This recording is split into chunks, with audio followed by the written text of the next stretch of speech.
याचबरोबर दुसरी मागणी जी आहे ती 15 मार्च 2024 जो संच मान्यतेचा निकष याचा आदेश आहे, या आदेशानुसार बऱ्याचशा शाळा शून्य शिक्षकी किंवा एक शिक्षकी शाळा होणार आहेत आणि या अनुषंगाने आमच्या वाड्या वस्तीवरची मुलं, खास करून मुली शिक्षणापासून वंचित राहतील आणि ह्या शाळा बंद होतील। त्यामुळं या ठिकाणी शासनाला आमची विनंती आहे की कुठल्याही प्रकारे या शाळा बंद होऊ नयेत, यासाठी या संच मान्यतेमध्ये दुरुस्ती झाली पाहिजे।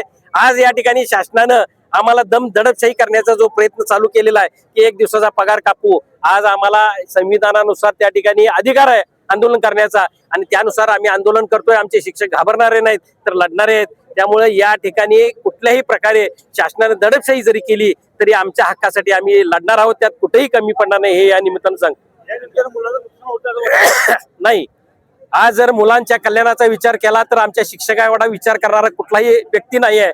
सगळ्यात जास्त विचार करणारा आमचा शिक्षक आहे आणि तो विद्यार्थ्यासाठी झटतोय, दिलेल्या वेळेपेक्षा सुद्धा जास्त तो राबतोय। त्यामुळे विद्यार्थ्याचं नुकसान आम्ही करतोय हे हास्यास्पद आहे। यापुढे जर शासनाने नाही ऐकलं तर उग्र आंदोलन त्या ठिकाणी महाराष्ट्रभर केलं जाईल आणि सगळ्या संघटना, अगदी संस्थाचालक असेल, मुख्याध्यापक असतील, शिक्षक, शिक्षकेतर कर्मचारी आणि पालक, या सगळ्या संघटना या आजच्या मोर्चामध्ये महाराष्ट्रभर उतरलेले आहेत।